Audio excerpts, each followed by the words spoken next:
안녕하세요.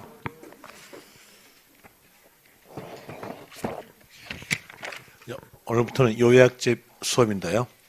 요약집보다 더 요약할게요. 그게 낫겠죠? 범위를 줄인 게 낫습니까? 범위를 늘린 게 낫습니까? 줄인 게 낫잖아요. 요약집보다 더 요약시켜요. 이제 먼저 강의할 부분을 말씀드릴게요. 여러분들이 알아야 할 부분만 먼저 말씀드릴게요. 17페이지 보시면 오른쪽 페이지에서 오른쪽 날개 있어요. 오른쪽 날개 암기사항 적어졌죠. 요 내용 설명드릴 것이고요. 이 내용에 대해서 설명드린 내용이 바로 왼쪽 페이지에 대한 내용과 그 오른쪽 밖에 있는 내용들이 적어졌어요. 그리고 또 다시 19페이지 보시면은 오른쪽 날개에서 영어 해설돼 있죠. 거기에 대한 내용과 그리고 또 그 밑에서 키 해가지고 납세이지 적어졌어요. 거기에 대한 내용 설명드릴 거예요. 이 내용의 설명에 대한 내용이 바로 왼쪽 페이지에서 적어져요.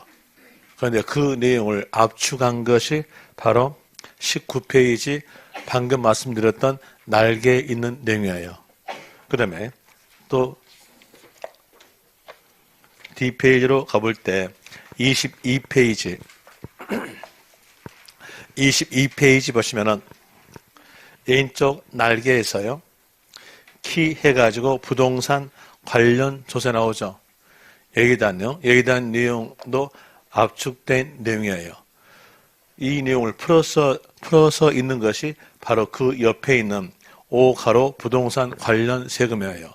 그 표에 대한 내용을 전부 다 외울 수 없으니까 거기 왼쪽에 있는 방금 말씀드렸던 키에 대한 내용만 외우시면 돼요. 그러면 문제는 다 풀릴 거니까요. 어차피 문제 푸는 게 중요하잖아요. 우리가 답만 내면 될 거 아니에요. 그 내용으로서 해드릴 것이고요. 또 다시 D페이지에서 26페이지 보시면은 키 나오죠. 키 해가지고 납세무 성립 나올 거예요. 거기에 대한 내용도 마찬가지 앞에서 그 내용을 상세적으로 설명해요. 그런데 이제 그 설명에 대한 내용을 들었으면 아는 것은 여기 키 납세무 성립만 아시면 돼요. 그러면 그 내용만 알았으면 앞 페이지에 있는 내용 거의 2페이지를 전부 다 알게 되는 거예요. 그 다음에 다시 27페이지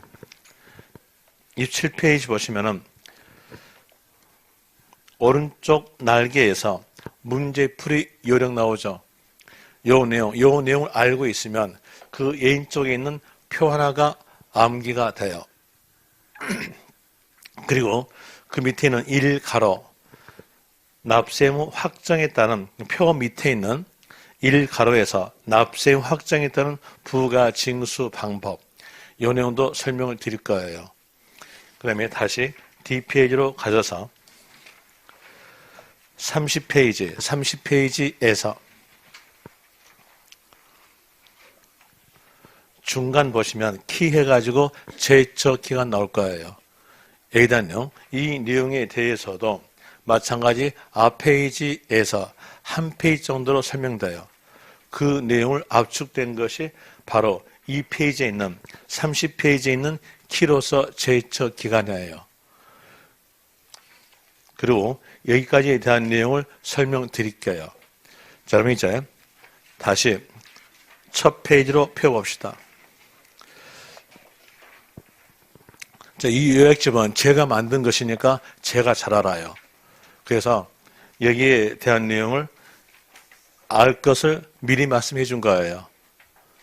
자, 17페이지에서 내용 보죠. 먼저 그냥 그래도 첫 패스니까 16페이지부터 보는 게 낫겠죠. 16페이지 보는데 네모 1번에서 조세의 개념 나와요. 이 조세의 개념에 대한 내용은 시험에서 안 나와요. 그래서 거기다가 적어놓기만 하고 설명 안 드려요. 됐습니까? 여기서 아는 것은 뭔만 아시면 되냐면 조세란 모든 세금이다. 이것만 아시면 돼요. 모든 세금을 총칭해가지고 조세 이렇게 표현됩니다. 그리고 그 밑에서 조세 분류, 모든 세금을 상황에 따라서 나눠보는 거예요. 먼저 상황에 대한 내용으로서는 과세 주체에 따라서 나누어 봅니다. 과세 주체란 말은 징수하는 자를 말해줘요. 그러니까 징수하는 자는 국가일 수도 있고 지자체일 수 있어요. 그래서 국가가 징수하는 세금들을 국세 그러고요. 지방자치단체가 징수하는 세금들을 보고 지방세 그래요. 그럼 여기는 들 그랬으니까 이 안에 들어있는 세금들이 있겠죠. 국가가 징수하는 세금에 대한 내용은 몇 개가 있냐면 여기에서 13개 있어요. 그리고 지방자치단체가 징수하는 세금에 대한 내용이 몇 개 있냐면 11개 있어요. 그리고 이렇게 24개에 대한 내용을 보고 모든 세금 소세 그럽니다. 이 24개를 가지고 먼저 구별하는 것은 과세 주체에 따라서 징수하는 자에 따라서 구별해요. 이제 오른쪽 보세요. 오른쪽 페이지에서 방금 봤던 암기사항의 오른쪽 날개 나와 있죠. 그 오른쪽 날개 보세요. 날개 보니까 국세 나오죠.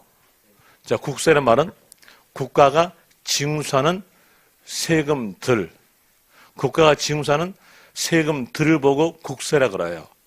그럼 이제 국세에 속한 세금에 대한 이유로서 11개가 있어요. 13개 있어요. 마스크 쓰고 하니까는 갑자기 생각도 안 나나요? 13개 있어요. 13개 있는데 그 13개의 세금을 전부 다 암기할 수는 없을 거예요.